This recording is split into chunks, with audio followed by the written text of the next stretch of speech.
오실 왕 여호와께 오직 주만이 나를 다스리네. 나 주님만을 섬기리 헛된 마음 버리고 성령이여 내 영혼 충만하게 하소서. 주님 앞에 내 영혼 드리리라.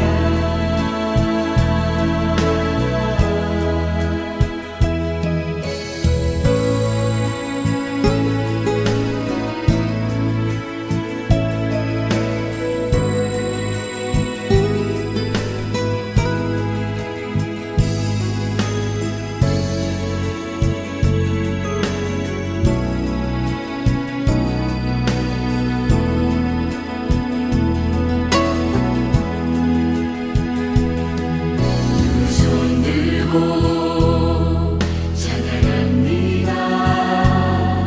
다시 오실 왕 여호와께 오직 주만이 나를 다스리네. 나 주님만을 섬기리 헛된 마음 버리고 성령이여 내 영혼 충만하게 하소서. 주님 앞에 내 영혼 드리리라. 나 주님만을 섬기리 헛된 마음 버리고 성령이여 내 영혼 충만하게 하소서. 주님 앞에 내 영혼 드리리라.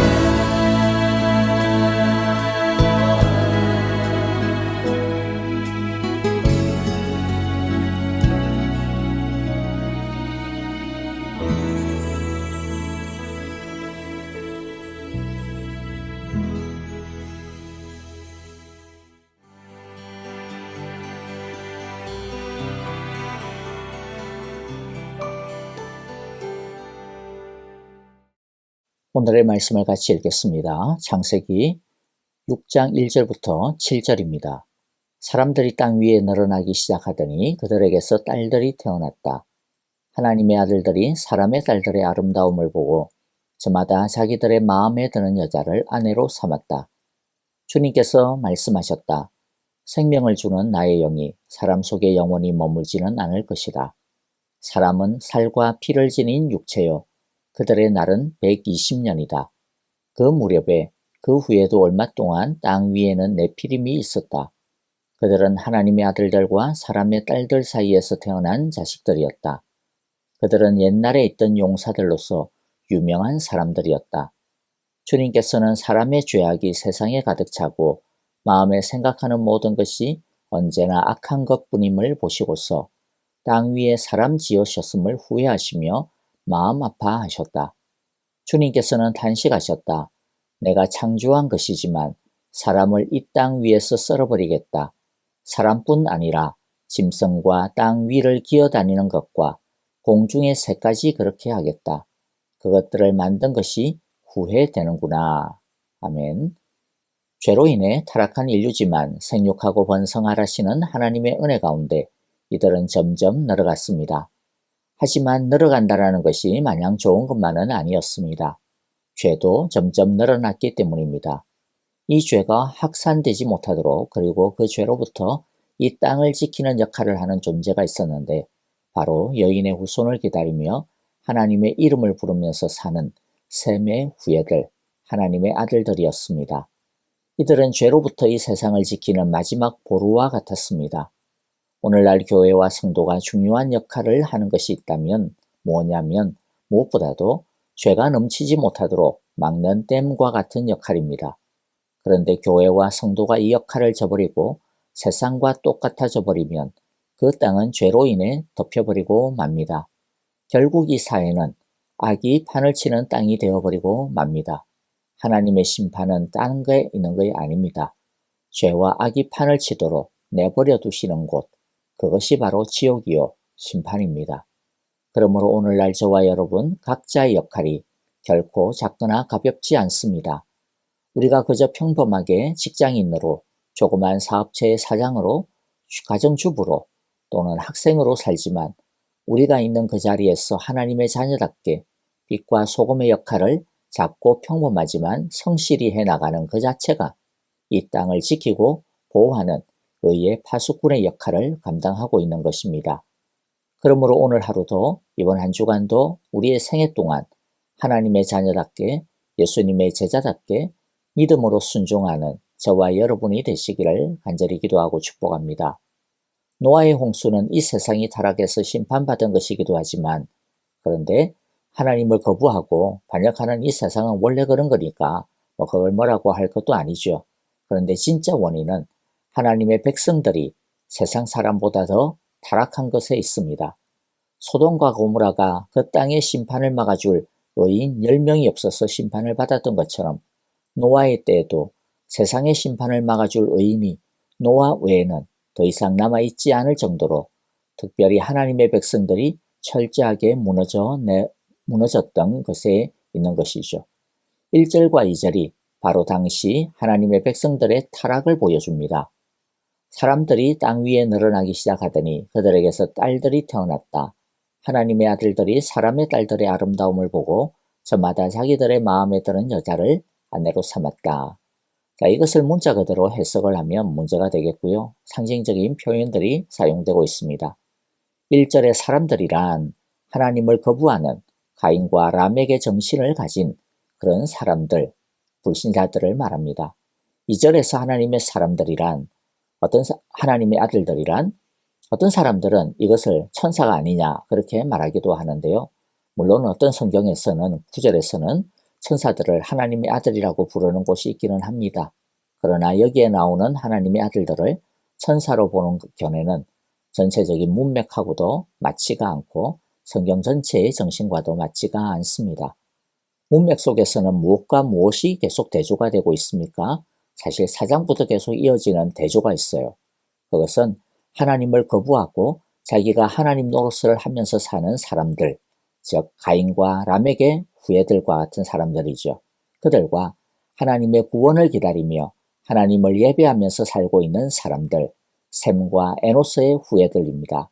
이 두 부류의 사람들이 계속 대조를 이루고 있습니다.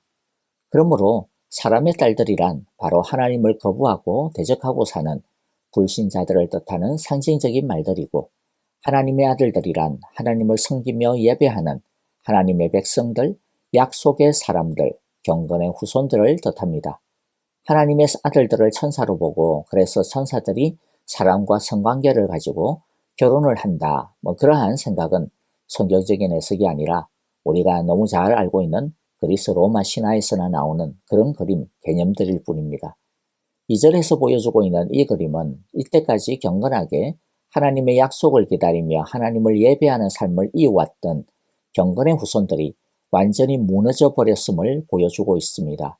경건한 후손들이 더 이상 하나님을 예배하는 즐거움과 아름다움에 만족하기보다는 이제 세상의 즐거움과 아름다움과 짝하게 되었음을 보여주고 있습니다. 노아 당시에 살던 하나님의 자녀들은 이 세상들 사람들과 어울려 살며 거기에서 재미를 느끼고 행복하게 사는 것을 하나님이 주시는 복보다 더 좋아하고 더 중요하게 여기고 빠져들어갔던 것입니다. 아마 이들도 처음에는 이래도 되나 라고 하는 마음에 끄림직한 구석이 신앙 양심이 살아있었을 것입니다. 그런데 우리도 그렇지 않습니까? 세상에 빠져들어가는 그 시작 때에는 엄청 마음이 졸이고 양심이 찔리죠. 그런데 뭐 그렇게 살아도 하늘에서 뭐 갑자기 벼락이 떨어져서 얻어맞는 것도 아니고 갑자기 뭐 쫄딱 망하는 것도 아니고 어디가 분질러지는 것도 아니고 그러다 보니 뭐 그렇게 큰 일이 별일이 없거든요. 그러다 보니면 우리의 신앙 양심이 어떻게 됩니까? 점점 마비가 되어져 가죠. 그래서 점점 더 하나님과 멀어지게 되고 세상과 더 가까워지게 되고 나중에는 세상에 푹 빠지게 되고 하나님을 떠나게 됩니다. 그런데 문제가 뭡니까? 그렇게 하나님을 떠나도 하나님에 대해 이제는 아무런 양심의 가책이 없어지게 되는 거죠. 그게 어떤 상태입니까? 성령이 떠난 것입니다. 성령님이 소멸된 것이죠. 사실은 성령님이 떠난 것이 아니고 성령님이 소멸된 것이 아니고 우리가 성령님을 떠나보냈고 성령님을 깊숙한 곳에 가둬버린 것이죠. 그때 바로 영적인 어두움입니다. 3절이 바로 그것을 보여주고 있습니다. 주님께서 말씀하셨다. 생명을 주는 나의 영이 사람 속에 영원히 머물지는 않을 것이다. 사람은 살과 피를 지닌 육체요. 그들의 날은 120년이다. 하나님의 영이 떠나자 사람에게 남은 것은 자신의 힘과 생명력밖에 없게 됩니다. 이제 순전히 자기의 힘으로 살아야 하는 존재가 된 것이죠. 하나님 없이 자기 힘으로 살아가는 세상. 여러분, 그 세상이 어떨 것 같습니까? 하나님 간섭을 받지 않으니까 하고 싶은 대로 마음대로 살 수 있으니까 재밌을 것 같습니까? 과연 그럴까요? 자, 4절에서는요. 하나님 없이 하나님의 간섭을 받지 아니하고 자기 마음대로 자기 힘으로 사는 인생이 그런 사회가 어떤 사회인지 어떻게 되는지를 우리에게 여실하게 보여주고 있습니다. 그 무렵에 그 후에도 얼마 동안 땅 위에는 네피림이 있었다. 그들은 하나님의 아들들과 사람의 딸들 사이에서 태어난 자식들이었다. 그들은 옛날에 있던 용사들로서 유명한 사람들이었다. 하나님의 아들들과 사람의 딸들의 결합. 이것은 완전한 영적 타락에 이르렀음을 뜻한다고 했습니다. 그 결과로 태어난 자식들. 이것은요, 되돌이킬 수 없는 영적 타락의 지경에 이르렀음을 뜻합니다. 그 상태를 보여주는 대표가 바로 네피림이라고 하는 존재입니다. 이 네피림이라고 하는 존재도 많은 사람들이 궁금해하고 헷갈려하기도 하고 그러다 보니까 너무 신화적으로 해석하게 되는 경향이 있는 것 같은데요. 잠깐 좀 언급을 하지 않을 수가 없을 것 같습니다. 네피림은 당시 사람들이 전부 다 이랬다라는 것은 아니고요. 다 전부가 네피림이었다라는 것은 아니고요. 당시 사람들 중에서 감당할 수 없을 정도로 타락한 제멋대로인 한마디로 말해서 폭군과 같은 존재였습니다. 네피림은 거인이라고 하는 이미지로 많이 알려져 있습니다. 그런데 히브리어 원어로 네피림이 거인이라고 하는 단어, 직접적인 단어는 아니고요.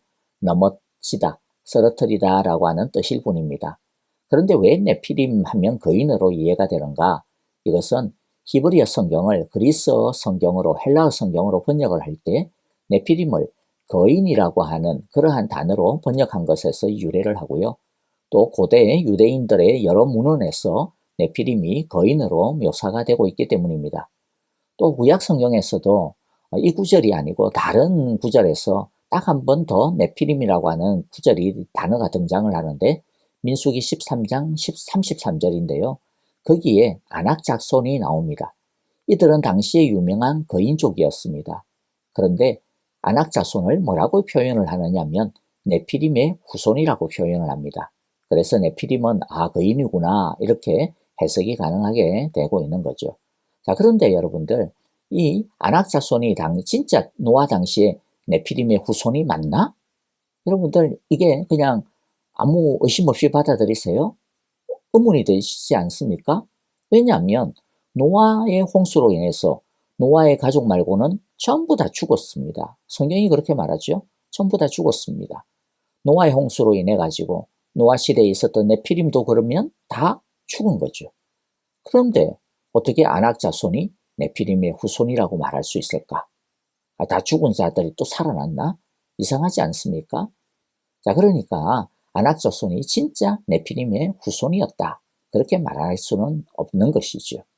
그러므로 우리가 이것을 어떻게 해석을 할 수 있느냐면 그냥 당시 거구에 해당되는 사람들을, 아주 무서운 사람들은 그냥 네피림이다, 그렇게 불렀다, 그렇게 이해가 될 수가 있을 것 같습니다. 자, 이렇게 정리를 할 수 있을 것 같아요. 먼저 네피림은 사람들을 쓰러뜨리는 사람들이었습니다. 이것은 좋은 뜻이 아닙니다. 수많은 사람들을 죽였다라는 겁니다. 악명이 높은 학살자, 살인자의 의미이죠. 그리고 그런 사람들 중에 거인에 해당되는 사람들이 당연히 더 두각을 나타냈을 것입니다. 아무래도 신체적인 강점이 있으니까 더 그렇지 않겠습니까? 즉 노아 홍수 이전의 사회는요, 그래서 성적으로 타락하기만 한 사회가 아니라 엄청난 살인과 폭력이 만연하고 있던 무법천지였다라고 하는 것을 알 수가 있습니다. 하나님을 버리고 서로가 자기가 하나님이라고 하면서 자기 마음대로 사는 세상의 끝판이 뭡니까? 네피림의 사회입니다. 네피림은 한마디로 주먹이 법인 사회, 악이 질서가 되어버린 사회, 의와 사랑은 완전히 죽어버린 사회입니다. 자유의 끝판왕이죠. 이 자유의 끝판을 그런데 우리는 경계해야 합니다. 자기가 중심이 되고자 하는 이 욕망을 절제하지 않으면 전부 다 네피림으로 망합니다. 하나님의 아들들, 경건한 사람들, 즉 우리 자신이죠. 우리 하나님의 백성들은 어떤 사람들입니까? 오직 하나님의 말씀에 따라 우리의 자유를 절제하는 사람들입니다. 우리는 말씀이냐 아니면 우리가 하고 싶은 것이냐라고 하는 이 사이에서 하나님의 생명을, 하나님의 말씀을, 하나님의 법을, 하나님의 마음을, 하나님의 뜻을 생명처럼 지키는 사람들입니다. 그래서 하나님 나라의 백성은 하나님을 떠나서는 아무것도 하지 않는 것입니다. 하나님이 허락하시는 것 속에서만 행복해 하는 것입니다. 행복을 찾아서 하나님을 떠나서는 안 됩니다. 추격이 뒤바뀌면 안 됩니다. 자유를 찾고 행복을 찾고 이익을 찾고 자기 기질을 찾고 그것을 찾기 위해서 자기 마음대로 살면 행복이 있는 것이 아니라, 행복이 따라오는 것이 아니라 뭐가 따라옵니까? 네피림이 따라옵니다. 네피림의 세상으로 빠져든다는 것을 우리는 잊지 말아야 할 것입니다. 진짜 행복은 하나님 안에 있는 것입니다. 다시 말씀을 봅니다. 죄에 빠져 있는 사람들을 보고 하나님은 탄식하십니다. 인간의 죄와 교만에 대한 하나님의 거부감과 분노가 여과 없이 표현이 되고 있습니다. 아니 그러면 이때까지 하나님은 뭐 하다가 이제 와서 뭐 뒤늦게 이렇게 분노하고 이래? 라고 말하시는 분들이 있을 수 있겠는데요. 하나님은 이때까지 뭐 하셨습니까?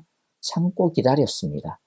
그래서 가인에게도 살 수 있는 표를 주시고 라멕과 같은 자도 살려주시고 그 라멕과 같은 후예들을 통해서 인류의 문명이 발달되게도 하신 거예요. 하지만 사람들은 이러한 하나님의 인자심과 오래 참으심을 철저하게 악용해서 이 세상을 상상할 수 없을 정도의 범죄의 소굴로 만들었습니다. 이게 누구의 잘못입니까? 하나님의 잘못입니까? 아니죠. 그것을 악용한 사람들의 잘못입니다. 이제 하나님께서는 도저히 인간들과 함께 살 수 없다는 결론을 내리십니다. 말씀을 아쉽지만 마무리해야겠습니다. 홍수가 일어난 배경을 살펴보았습니다. 가장 큰 문제는 하나님의 아들들이 하나님을 떠난 것에 있습니다. 이 세상과 짝할 뿐만 아니라 이 세상보다 더 세상적으로 타락해버린 것입니다. 다시 말씀드리지만 악한 이 세상을 버텨주는 버팀목, 바로 그것은 교회요 성도들입니다. 우리가 예수님의 피를 붙들고 이 땅을 위해 중보하며 또 우리가 하나님의 자녀답게 빛과 소금으로 이 세상을 비추고 이 세상의 부패를 막아내야 합니다. 우리의 작은 믿음의 삶이 세상을 지키는, 우리의 이웃을 지키는 보루임을 우리 모두가 잊지 말아야겠습니다. 홍수가 일어날 수밖에 없었던 두 번째 배경이 무엇이었습니까? 네피림의 정신, 네피림의 세상이 되었다라는 것입니다. 오직 자기의 자유, 자기의 생각, 자기의 행복, 자기의 뜻, 자기의 기분과 감정이 이끄는 대로 살 때 그 인생과 삶과 사회는 지옥이 된다라고 하는 것을 우리는 알아야 합니다. 사람은 먹고 마시고 즐기기 위해 지음받은 존재가 아닙니다. 우리의 육체를 쳐서 하나님의 말씀에 성령에 복종시킵시다. 오늘날 사회도 네피림을 너무나도 부추기고 있는 것 같아요. 그러나 네피림이 되려고 하지 말고 하나님 앞에서, 하나님 안에서 약한 자가 됩시다. 우리의 자유를 다른 사람을 행복하게 하는데 사용합시다. 하나님을 기쁘시게 해드리는데 사용하는 우리 모두가 되기를 바랍니다. 믿는 우리가 참된 제사장의 역할을 감당하는 것이 진짜 우리의 행복과 축복의 길인 동시에 주위 사람과 우리가 살고 있는 이 땅을 살리고 축복하는 길이라고 하는 것을 늘 기억하며 하나님의 자녀답게 살아가는 우리 모두가 되시기를 간절히 기도하고 축복합니다. 오늘 말씀들 우리 마음에 새기면서 함께 하나님의 찬양하며 함께 기도하도록 하겠습니다. 교회를 위하여 함께 기도하고요. 우리 성도님들을 위하여서 기도하고 특별히 아프신 분들, 약한 분들을 위하여 우리 함께 기도하고요. 선교사님들을 위하여 우크라이나의 전쟁 속히 종식되어지고 이 땅에 난무하는 온갖 악들을 주님께서 막아주소서. 우리가 제사장 역할 감당하게 하소서라고 함께 기도하겠습니다.